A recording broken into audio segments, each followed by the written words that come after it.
Welcome everybody to our live panel discussion on COVID-19, the road to recovery and reform. You can ask your questions on the Interel Facebook page or on the YouTube channel. First, let's introduce our three distinguished speakers today. Baroness Nicky served in the cabinets of Boris Johnson as Culture Secretary and David Cameron as Education Secretary. She is a former Minister for Women and Equalities, and she chaired the influential House of Commons Treasury Select Committee. She is therefore uniquely placed to comment on Europe's path to economic recovery. Claus Sørensen was senior advisor to European Commission President Jean-Claude Juncker, having previously worked in several Commission cabinets covering international trade, agriculture and development. He was also Director General for DG Communication and then DG Humanitarian Aid and Civil Protection. And after the initial shock, we have entered now. I was going to say a success. I think it's very difficult at the moment to judge success and failure because we're in the middle of this crisis. But what it has done is it has given businesses the confidence to keep millions of people employed rather than making them redundant. Although we know there are some businesses like the airlines who can just see that their business model has changed beyond all recognition and they are just not going to need the number of employees that they have needed until extremely recently. And this is deeply shocking for everybody involved. I suspect what will happen is that there are going to be certain sectors of our economy that will come out of lockdown quicker. We know, for example, that hospitality and leisure is a sector that will not, because of the nature of people gathering in numbers and closely together, physically together. And I suspect it may well be that certain sectors are offered support for longer. And it may also be that eventually the scheme is kind of flipped. So it's actually supporting businesses with the employment costs of people who are now working as opposed to people who are not working. Thank you. Klaus, there's been a lot of criticism towards the European Commission on how it has handled the crisis so far. Fairly general question, but what's your view on this? Could you enlighten us?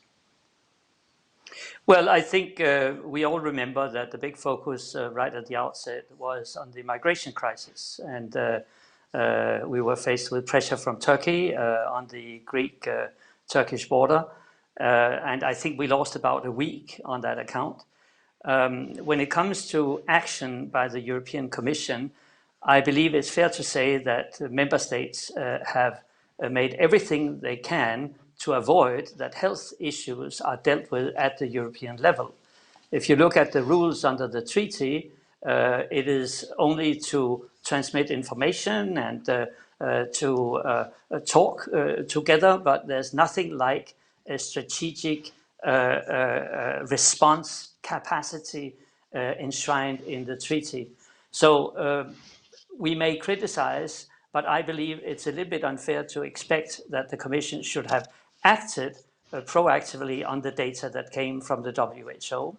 What the Commission, however, has done, and I have to say quite rapidly, is to organize the repatriation of a number of EU citizens from faraway countries, to organize the financing of vaccines. It came very, very early on, to change the state aid rules so that all the possibilities to support companies and to support the economy were opened, to launch the exception clauses under the Economic and Monetary Union to allow countries to blow open the doors of the treasuries so that money could flow. This has actually happened amazingly fast, overnight almost. So I cannot really recognize the picture that at the EU level we have not done what should be done and what we were empowered to do. Now, I have to say that this has to change. We cannot continue with a situation where the European Disease Control Organization in Stockholm sits there and just is communicating information and not really allowed to coordinate teams and, for example, to send teams to Italy, which we should have done early on when we saw the epidemic. But this has to be corrected for the next time. All right. The EU was made in crisis, to other crisis. I mean, what can be the lesson learned here, in terms of, the next step to be to first of all to stop, this criticism in terms of, capability of the institutions and what needs to be done. What would be the advice you give to President von der Leyen? Well, I think we can actually already now put forward a proposal on a stronger mandate for the ECDC in Stockholm. I think this can be done.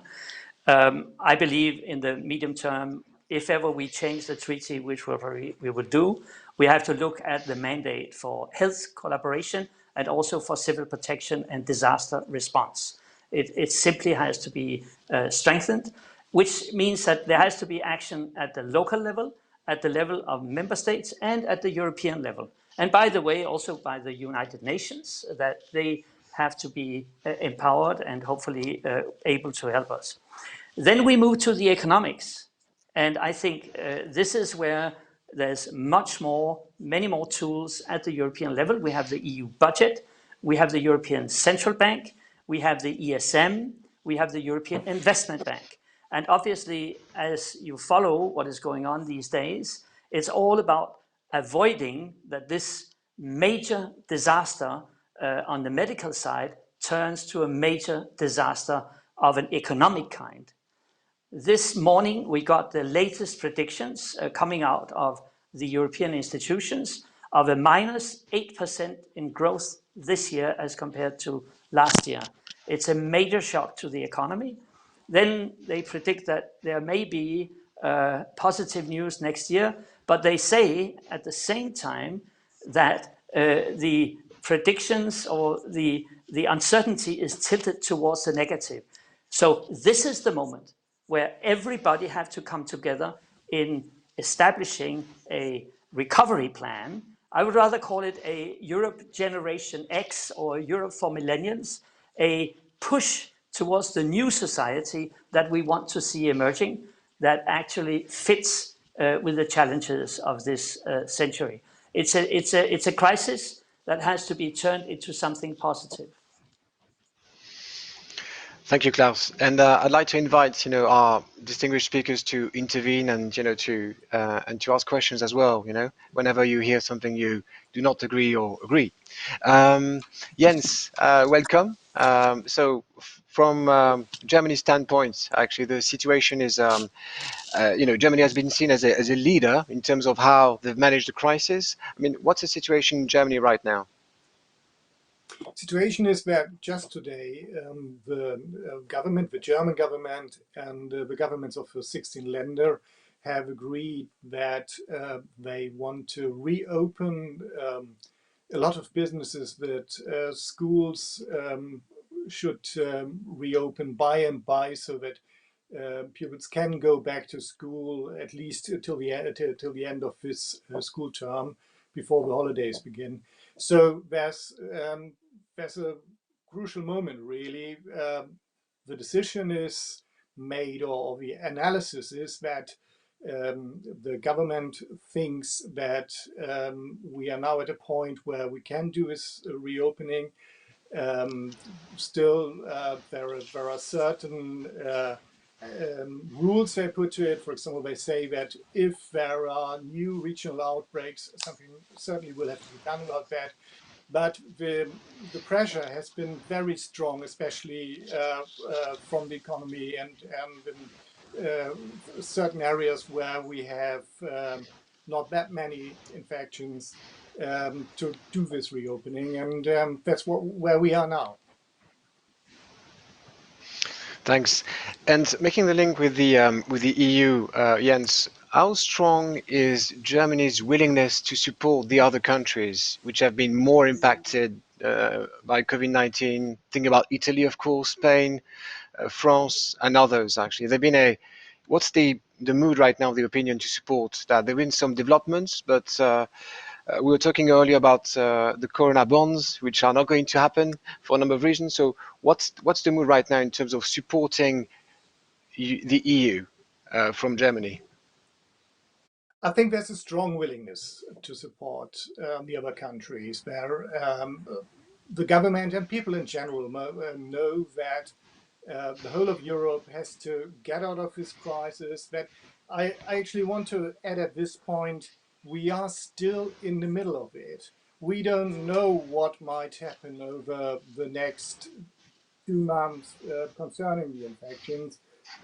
We hope now that, for example, in Germany and in other countries, we are beyond the worst times, but we don't know. I think this is something which is very important at this point, that on the one hand, we have to keep in mind how fragile the whole situation is, how little we really know about the virus, how little we know about what happens in schools, in kindergartens, what happens when, like we want to have it here now, when we do reopen businesses. So I think, please, let's keep that in mind all the time.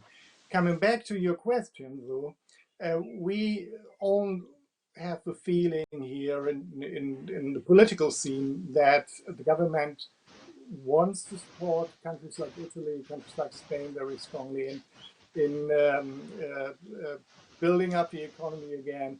And the basic idea, of course, is that as much as Europe needs Germany, Germany needs a strong Europe. So the cooperation and the will to cooperation is there. I mean, we must see one thing, and this has not been mentioned yet.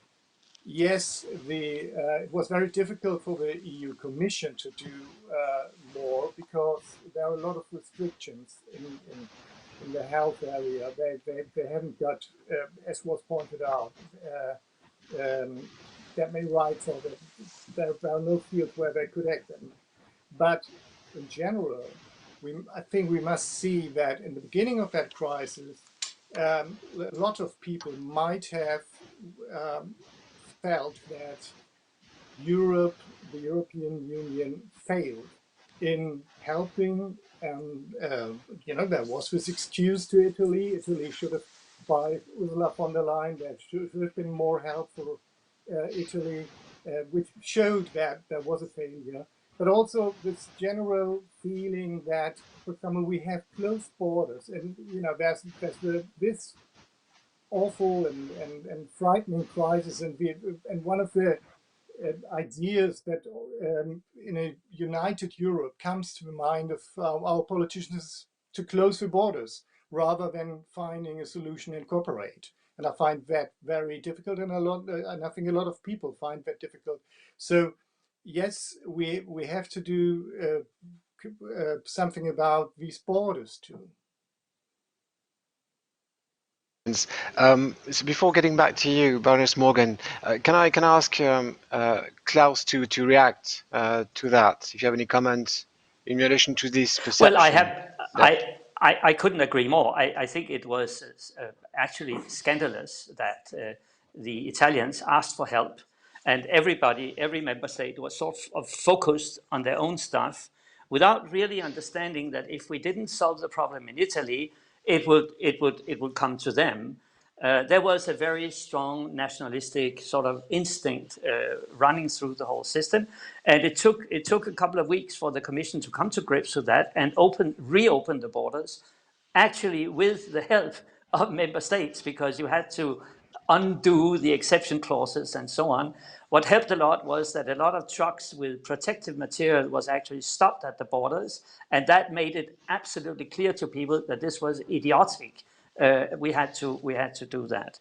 Now, on the wider solidarity, I think I take comfort from what I hear now from Berlin, and I think actually we have learned a lot from the previous financial crisis, because we have learned that if we don't go in fast, if we are not really collaborative in this approach, we risk the crisis to degenerate, and we have a kind of pandemic of crises. So if Italy goes belly up, then it's the whole European economy that will suffer, and suffer deeply.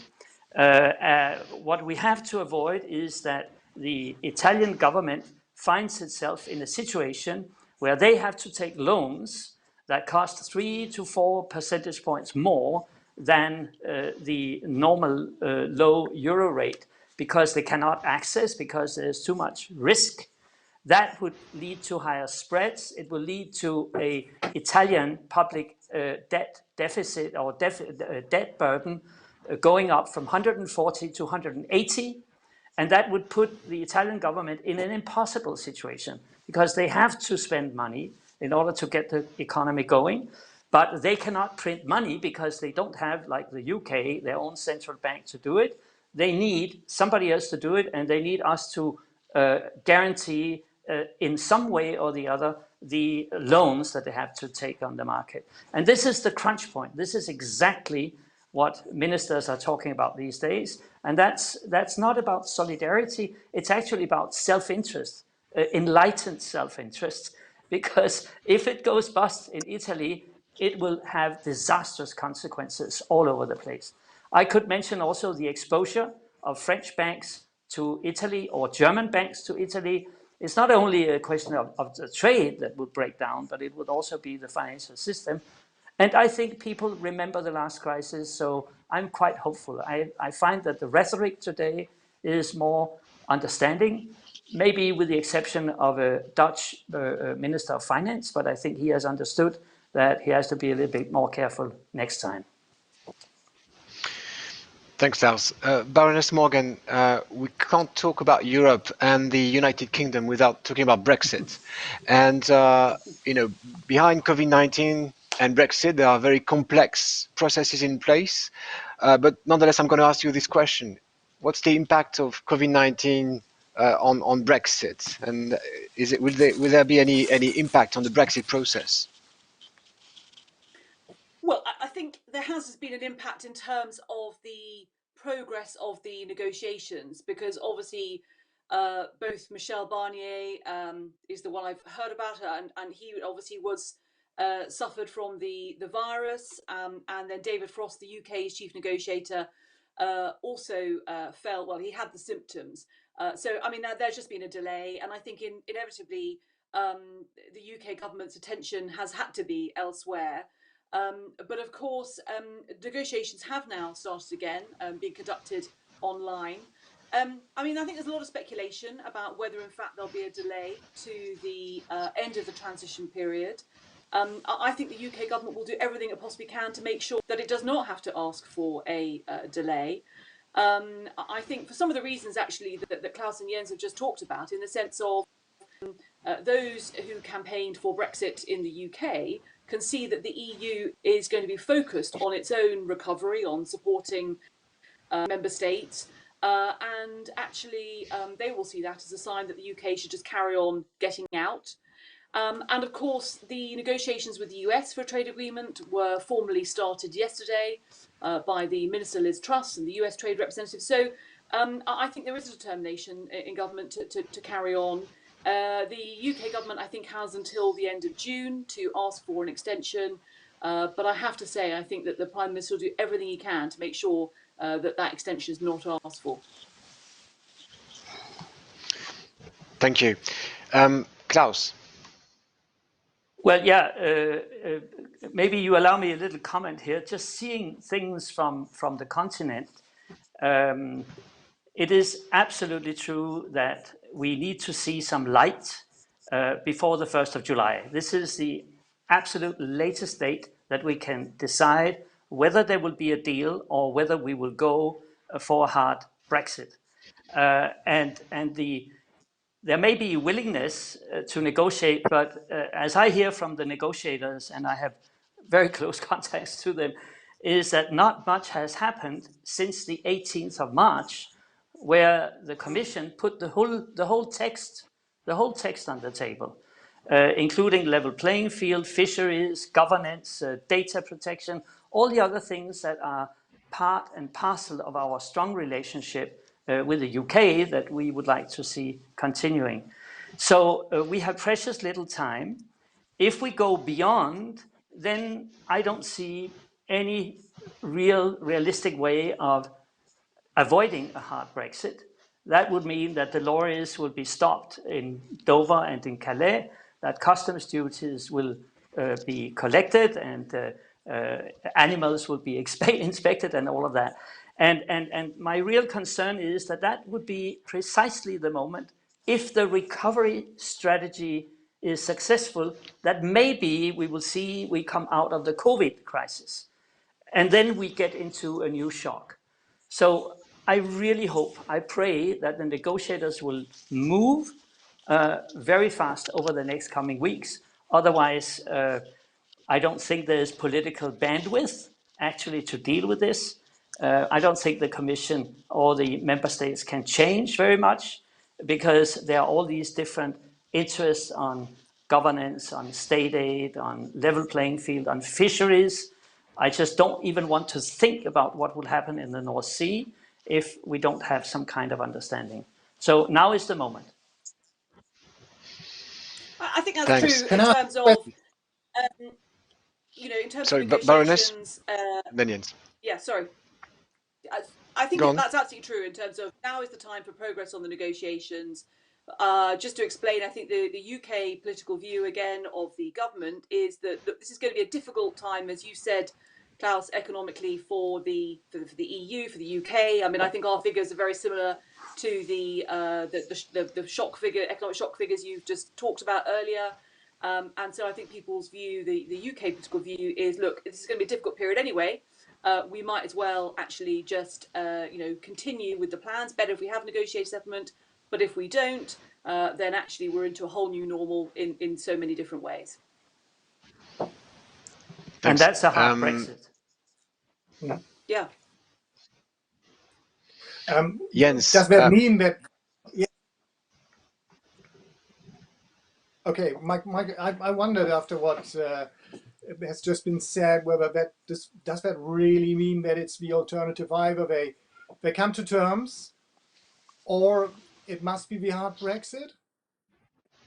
It's a question, I think that's the question for negotiators, isn't it? Yes, I mean, is there no alternative? I think that's. I think you need not written down so far. That's what I mean. I think there is a reason for which we have parallelism in the proposal right now. That you could, of course, imagine that you fall down on a WTO agreement with tariffs, and that can also work. It would cost a lot on both sides. You could also sort of muddle through the level playing field and go down, etc. But there are linkages. There are linkages. I just want to mention, because I'm a Dane, on fisheries. If there's no fisheries in the agreement, I don't see a Danish government surviving just agreeing to let go. I mean, it's not on. It won't work. All right. This is just one case. I mean, there are many other. Klaus, I think we are very much encouraged to have a dedicated Brexit panel discussion as one of our next endeavor. Sorry for that. I just no worries. We just got a question on Facebook by Stefan Rehm, and it's about the WHO, and it says, what's your view on WHO performance before and during the crisis? To give a bit of global perspective on that, if you can comment on that. Well, I mean, everybody in this crisis could have done better. I believe also our Chinese friends could have done better. I don't want to point fingers at anybody else in particular, but I think right now somebody else could also do a lot better. The WHO got the first hints beginning of January. They convened their committee where everything was put on the table on the 23rd of January. They didn't get a decision because it is actually in the hands of member states to give the advice to the Director General. And if the Director General gets contrary advice from the country most affected, it becomes very complicated because you have to collaborate with that country afterwards. So what Tedros, who is the boss in the WHO, did was to convene a teleconference 7 days later, and there he got his decision and everybody were informed. So I have to say also that our American friends were in the first meeting, they were in the second meeting. Nobody can say that they didn't know that something very, very tricky what's going on. Then there's the discussion about Taiwan. Did they notify? What did they notify, etc.? The reality is that if people have been delayed for a week or so, it wouldn't have made much of a difference. So I personally cannot really participate in the criticism of the WHO. I think it's motivated by other things. All right, other views, I Baroness wouldn't Morgan? agree that. Jens?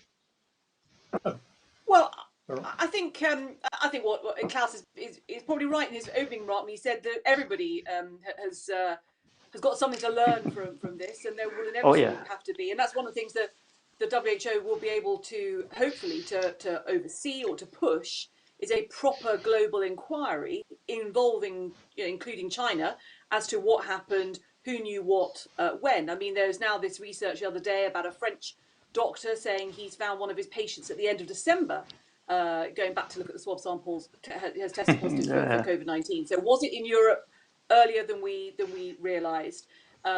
I strongly suspect, Claus set out the timetable. I do wonder whether there could be more guidance from the WHO about exactly what was working and what needed to happen much more quickly. We may well get on to, for example, the German example of the testing, what we've seen in South Korea, and clearly some countries were more prepared because of earlier epidemics to react in certain ways.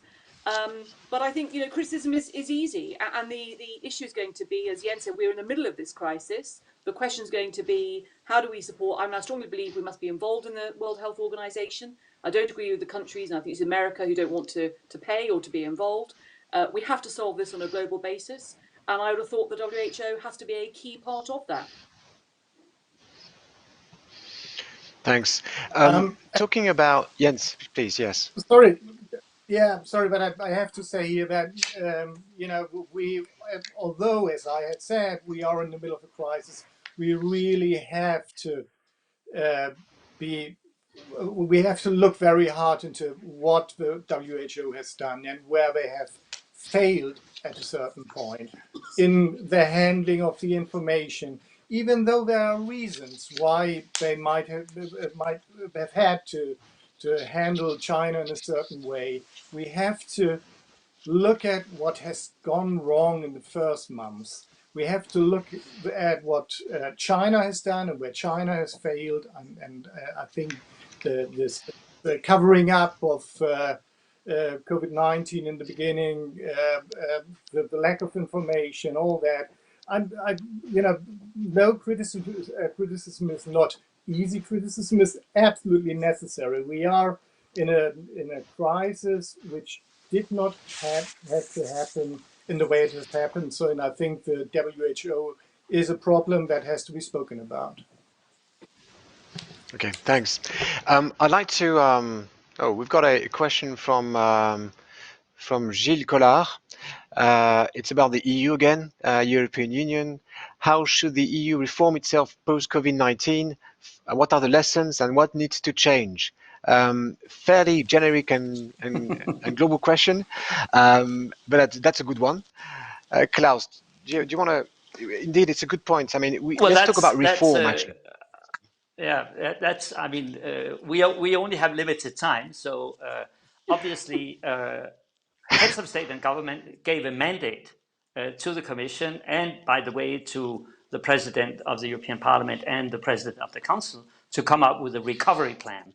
Now, I have to say I don't like the word recovery, because I do believe that now it's not about going back to where we were, but it is actually to go to a different place where we make Europe much more resilient, much more forward-looking, future-oriented, where we use this crisis to bring us to a different place that could serve what I call Generation X, the young people that are growing up right now.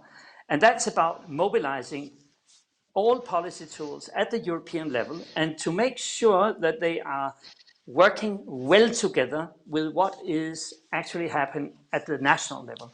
I believe we have to learn from the use of the cohesion funds and the structural funds, where sometimes I had the feeling as a Commission high official that it was an afterthought, that the cohesion funds were sort of glued onto whatever happened in the country, without a strategic outlook on what are the sectors, where do we want to be, how do we support action of member states by establishing norms at the European level, by having a trade policy that also is not naive, it is liberal, it is not protectionist, but it's not naive, and we move together. This is what I hope to see in the plan coming out of Ursula von der Leyen's sausage machine. It's not always beautiful to see how you make sausages. I don't care, but I just want a really ambitious proposal. Thank you for the metaphor, and that's indeed a good one. Baroness Morgan, in terms of reform, actually from a UK perspective, how do you see that? I mean, this focus on strategic sectors, what needs to change? What is the opportunity here? Well, look, I think the honest truth is that these kinds of questions are going to be quite difficult for the UK, really from now on, because of course we're not going to be a member state of the EU. I think so. It's hard to, and I think it's not appropriate to try to second guess. What we say is we want a strong EU. We have historic ties with the EU as we are a former member state, but not quite untangled yet. And we want it to be successful. There are many companies for whom the trade relationships need to be strong, the ability. Whether we get an agreement by the end of this year or at some point in the future, we will need that to be successful. And we want people to be able to travel. And things like, for example, higher education, which is a sector that I think is going to obviously be impacted by this current crisis. One of the things we still have to agree is the ability for students and to travel, to work together between the EU and UK, sort of thing, I think for the future is going to be obviously even more important. I hope as near neighbours, we are able to facilitate that when collectively we may find that actually getting students from elsewhere in the world is going to be difficult, particularly while obviously stringent travel restrictions are applied. Thank you. Jens, do you have any views on what needs to change at German level and beyond? I would like to start earlier. I would like them, especially the European governments with the different approaches, to ask themselves where, in the early stages, especially in the first quarter of this year, where did we fail to cooperate and why did we fail to cooperate? There was a point when I had the feeling that Europe was failing, that the European Union wasn't there anymore.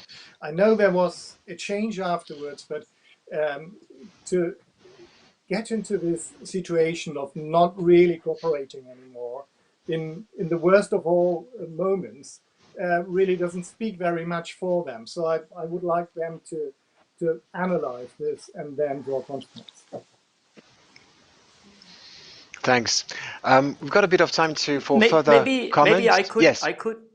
No, if you allow me, Grégoire, I would completely agree with Jens that the emergency reactive capacity has to be strengthened. It is not an excuse that it's not written in the treaty that the Commission cannot act. We could actually politically have gathered together. Now the focus was a little bit elsewhere, and I think we have to learn from that. So strong there.